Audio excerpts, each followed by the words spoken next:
Fala pessoal, tudo bem com vocês? Hoje nós vamos falar um pouquinho no livro de Daniel. E o ponto que vamos conversar é o seguinte: posicionamento. Como cristãos, como temos nos posicionado diante de questionamentos, diante de situações que contradizem a palavra de Deus? Temos agido realmente como cristãos, como discípulos, ou temos nos acomodado, nos escondido?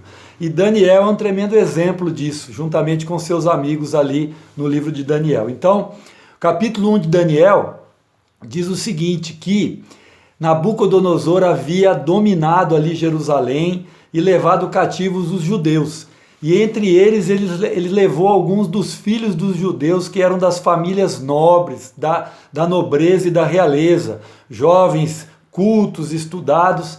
E esses jovens deveriam ser preparados para servirem no palácio. Eles deveriam receber a cultura, a língua, os ensinamentos e os costumes dos caldeus, do povo lá da Babilônia.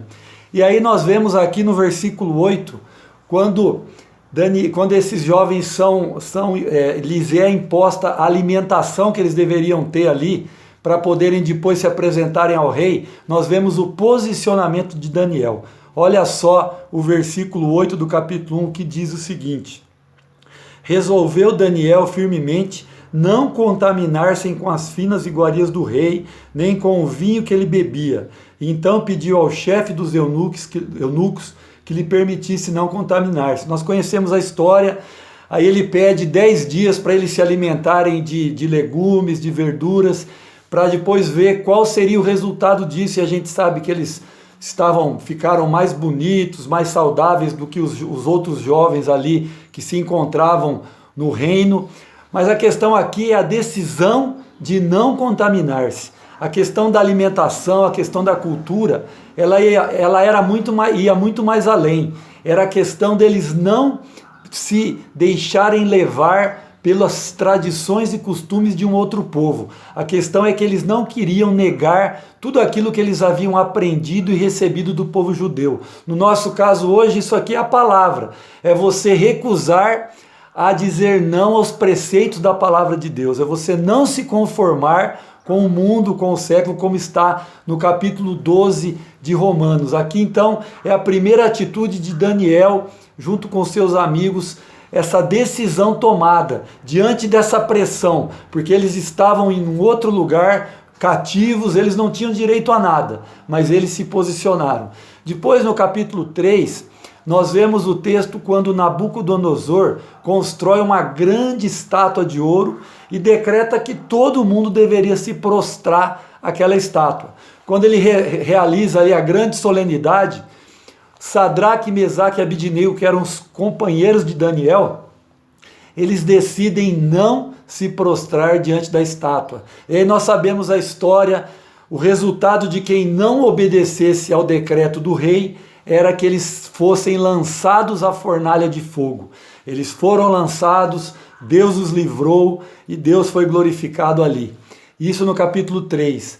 Depois nós encontramos no capítulo 6, quando já no reinado de Dario divide o reino da Babilônia em 120 sátrapas que cuidariam desses pedaços, desses territórios ali do reino da Babilônia. Desses 120, 3 governadores, dos quais Daniel era um deles. Por toda a sua capacidade e inteligência, Daniel foi se destacando.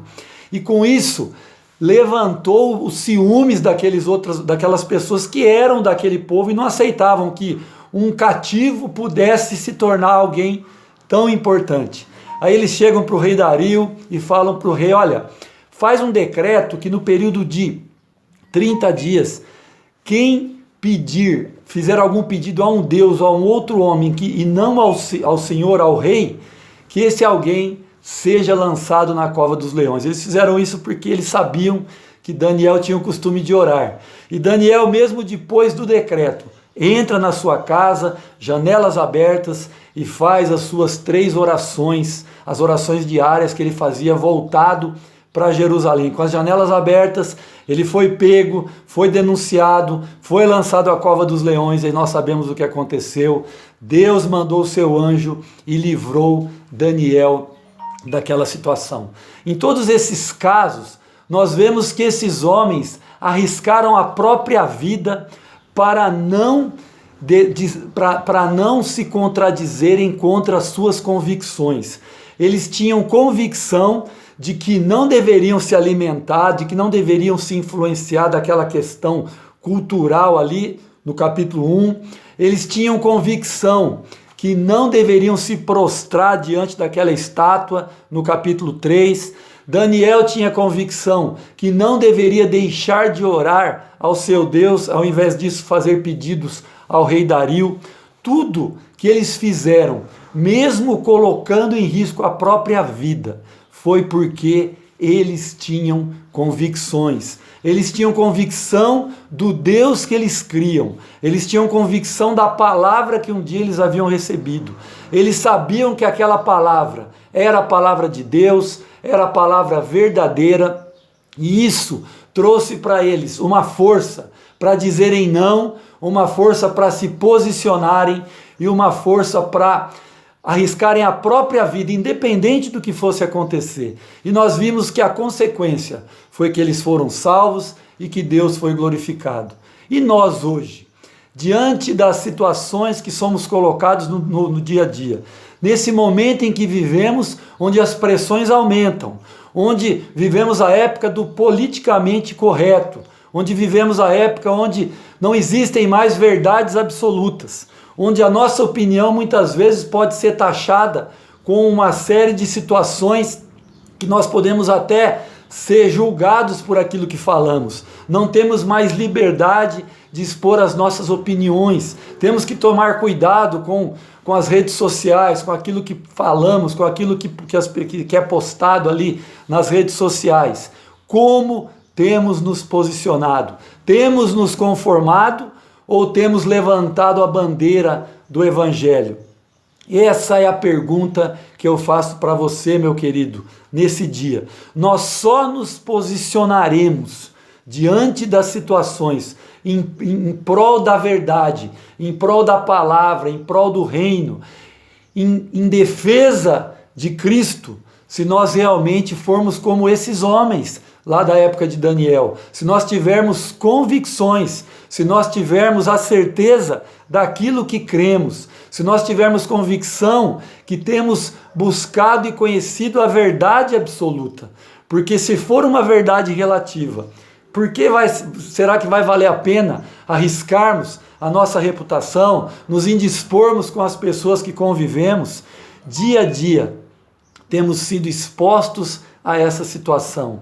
Que Deus nos ajude para que nós possamos realmente levantarmos a bandeira do Evangelho, que nós possamos ficar sempre do lado da verdade, mas é lógico, com sabedoria, com respeito, não agredindo as pessoas, mas com amor, mostrando para aqueles que nos questionam a verdade absoluta do Evangelho. E a verdade maior de todas é que esse Deus maravilhoso ama cada pessoa, independente da vida que levam, e que nós possamos ser esses representantes, como Daniel, Sadraque, Mesaque e Abidnego foram lá no reino da Babilônia, vivendo numa total adversidade, no campo do inimigo, mas levantaram bandeira e foram abençoados por Deus. Que Deus te abençoe nas suas decisões e nos seus posicionamentos diários, e que através disso Ele seja glorificado como foi glorificado na vida deles. É o que eu desejo, que Deus te abençoe nesse dia, em nome de Jesus. Amém.